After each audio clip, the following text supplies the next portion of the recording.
Thursday, October 2nd, public meeting of the Missoula Board of County Commissioners. I'd like to call today's meeting to order, and please stand and join me in the Pledge of Allegiance. I pledge allegiance to the flag of the United States of America and to the republic for which it stands, one nation, under God, indivisible, with liberty and justice for all. Missoula County acknowledges that this event today takes place in the Aboriginal territories of the Salish and Kalispel people. Cheryl, we have a few announcements. Hello, everyone. If you're joining us for this meeting virtually today, instructions for turning on closed captioning are on all your screens. There will be multiple chances during the meeting for public comment virtually and in person. Just a reminder, during those times, if you would like to speak, we ask that you use the raise hand feature if you're on Teams. If you're in the room, please raise your hand once called upon. If you are on Teams, this is a small hand button at the top of your screen. If you're calling in on the phone, you'll need to push *5 to raise your hand. Then once called upon, you'll need to push *6 to unmute. If you have any questions, please come find me during the meeting. Thank you. Thank you, Cheryl. Is there any public comment on items not on today's agenda?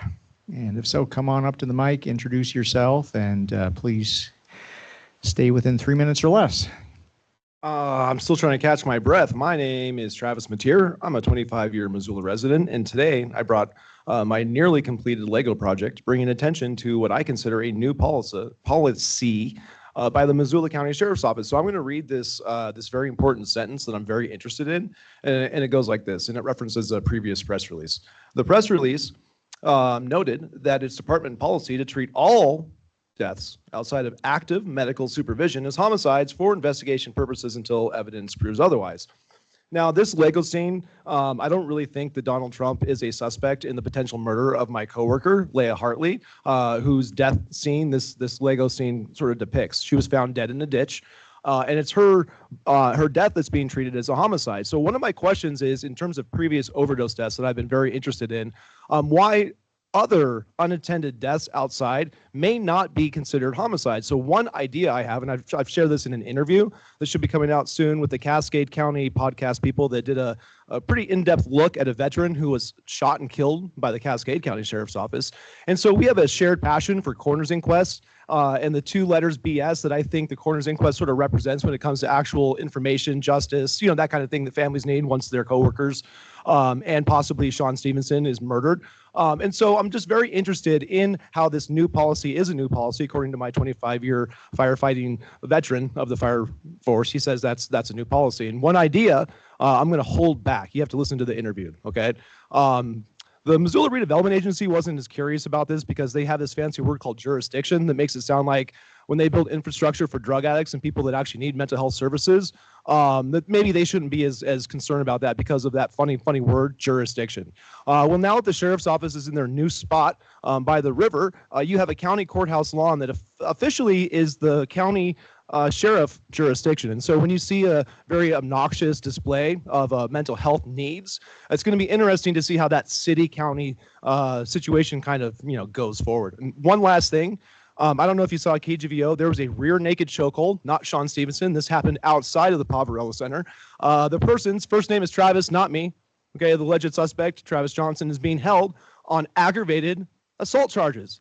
Johnny Lee Perry faced it briefly, that situation when he assaulted by himself, allegedly, Sean Stevenson in the Poverello Center. I'll be looking forward to the word justice, that's my word, and how to achieve that 5 years after the euthanization of Sean Stevenson by the Sheriff's Office. Thank you so much. Go Legos. Thank you, Travis. That might be the first Lego scene that we've ever had in this chambers before, so thank you. Any other public comment on items not on the agenda? Anyone online? Okay, seeing none. Claims received as of September 4th, 2025 through September 24th, 2025 by the Commissioner's Office total $5,336,809.36. We have two public hearings today. The first one is a petition to abandon a portion of, is it Clare Avenue? Clara Avenue, okay. Sam, are you here? There you are, sitting right in front of me. Good afternoon, Commissioners.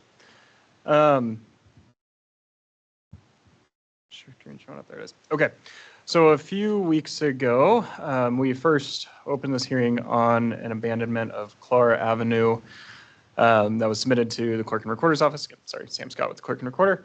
The petition to abandon this portion of Clara Avenue lying north of lots 1 and 10 of Burns Edition. We have both of the petitioners here today. To recap kind of the clerical stuff, the petition was submitted to us, the fee has been paid, it was published twice in the Missoulian, all the affected landowners have been noticed.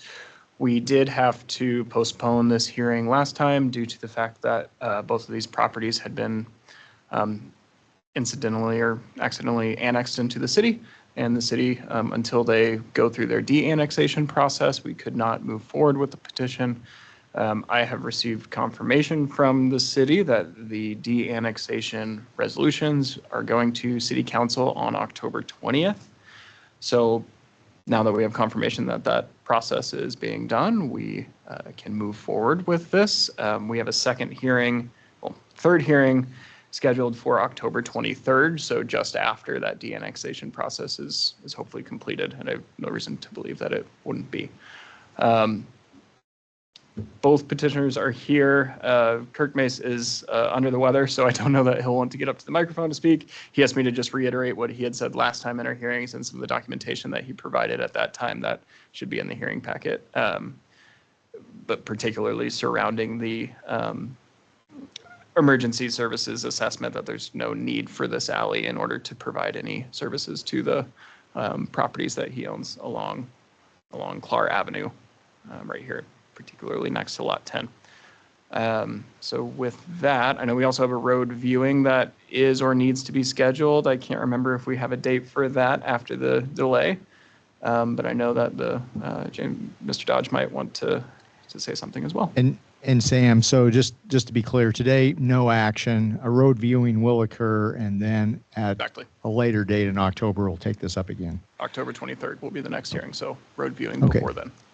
Sam, just to be clear, the chunk of road that is looking to be abandoned is along the northern edge here? The northern edge of these two properties, it was a 60-foot right-of-way that went up into these properties as well that has already been abandoned and is pertinent to the two properties to the north. So it's just the 30-foot chunk along Clara Avenue next to lots 1 and lot 10. Okay, thank you. Mr. Dodge, anything you'd like to add today? It's a reiteration, but my rep is here today. And if you could just state your name for the record, please. James Dodge, that's my house, 2105 27th Avenue. Unfortunately, the lot lines are very accurate. My boundary is about 18 inches away from my building, as you can see there. My current zoning says it should be a 15-foot setback, but I'm pursuing this instead. As you said, it was 60 feet wide. It has been whittled down to 30 feet now. And the city was trying to run an entire road through there. It is a road, not an alley. It has a name. It is a road. It needs sidewalks and 2 lanes and parking, and it won't fit in 30 feet. It serves no purpose. Every house, every lot can be served by 27th, Central, or Clar. Yeah, I have been waiting on this for over 3 years to try and get this petition in front of you. I'll have to wait longer because the city improperly annexed us. Yeah, I mean, I can't proceed with the improvements that I'm trying to do to my house. I can't finish my master bedroom in the basement because I need to dig an egress, and an egress has to be bigger than 15 inches. I can't build on that because I can't get a permit. I can't fence it because it doesn't belong to me. Like I said, I've been working on it for 3 years, and finally it's in front of you, but it seemingly isn't exactly right yet. Unfortunately, I'll have to take a 3rd day off to address this on the 23rd. Other than that, I mean, it's too small to be a road, so let's, encompass it in mine and get it taxed. I don't mind paying the extra taxes. I just want to get busy. This whole process is taking back the one thing that I can't replace. I can always make more money. I can buy different property, but I can't get back the time. And the fact that it's still being drug out is, I have to hold my tongue. So, I mean, it's just a reiteration, but I may have to do this again. Thank you for your time. Thank you. And unfortunately, you will have to do it again on the 23rd if you want. Sorry for how long this has taken, but this will come to closure this month in October. Any other public comment on the proposed abandonment of Clar Avenue? Yes. Good afternoon. Michael Tester with the Surveyor's Office. I don't think it affects this petition, but just to be clear, I have no records of there ever being a 60-foot right-of-way in that location. There was nothing abandoned north of Clar on the north end. Again, I don't think it affects it, but just to be clear. So yeah, it was a 1957 plat, approximately 40 feet on the west side, 30 feet on the north. And in regards to utilities, MCA 714-2617, discontinuance of street not to affect utility easements. The vacation authorized by 714-2616 shall not affect the right-of-way of any public utility to continue to maintain its plant and equipment in any such street or alley. Just wanted to put that out there. Thank you. And do we have a time for the road viewing yet? Next We're- Tuesday I at think 1 we're o'clock. going, I think Michael and I are going next week. Tuesday, 1 o'clock. Yep. Okay. Tuesday, October 7th. Great. Any other public comment from folks in the room or online related to this proposed abandonment? Okay, we will keep the public hearing open until October 23rd, and we'll get this wrapped up one way or another then. Okay. So much for that, unless there's anything else. Nothing else, Sam? Okay. Thank you, Mr. Dodge. Our second and final public hearing today is related to the Lazy Acres RV Park subdivision, and Katie Reeder.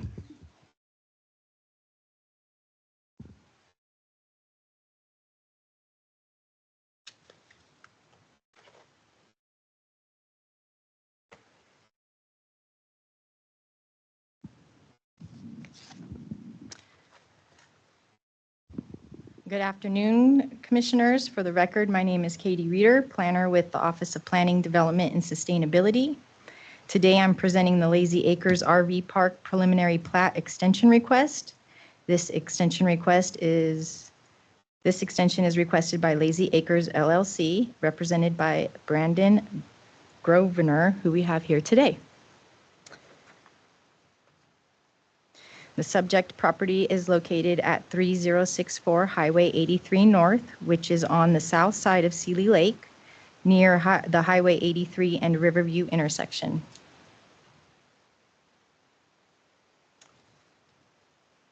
Some background, some project background for you all here.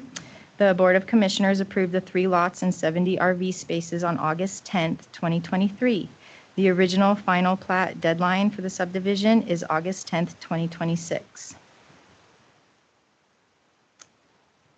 The applicant is requesting an extension for 3 years, bringing the final plat deadline to August 10th, 2029. Staff reviews the extension request based on the Missoula County subdivision regulations. I'll go through these quickly. Change circumstances affecting the timing of the final plat plan submittal. According to the applicant's request for the extension, the Sealy Lake Sewer District's decision to move forward with a community sewer system, which will serve the RV park property, has created new circumstances beyond the subdivider's control. The applicant indicates that the delay is to connect to the community system, which will reduce infrastructure costs, lessen environmental impacts, and support regional wastewater solutions. The subdivider can meet the new deadline. The additional 3-year timeframe will allow sufficient time to complete all conditions of approval and submit the final plat for filing despite the changed circumstances. Validity of the governing body's decision on the preliminary plat if the extension is granted. The proposed extension will not modify any aspects of the governing body's original decision, including findings of facts, conclusions of law, and conditions of approval. All will remain valid if the extension is granted. No significant changes in the general area of the subdivision. No significant changes in the general area of the subdivision have occurred or are expected to occur that would change the evaluation of the preliminary plat. And lastly, the disruption of public facilities and services if extension is granted. We did not identify the proposed extension would disrupt the planning or provision of public facilities and services in the area of the subdivision. This request was circulated to applicable agencies for comment and no comments were received. In conclusion, staff is recommending approval with the motion on the screen before you today. Commissioners, here's your language. Thank you. Would the applicant like to say a few words at all? Not required, but you can. Brandon Grosvenor, Lazy Acres RV Park.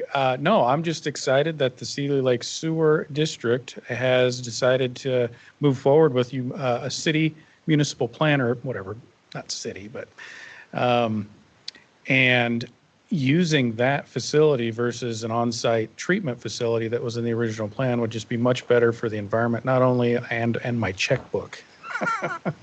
And so that was the two big things is, supporting the Sealy Lake Sewer District and their venture moving forward. So thank you. Great. Thank you.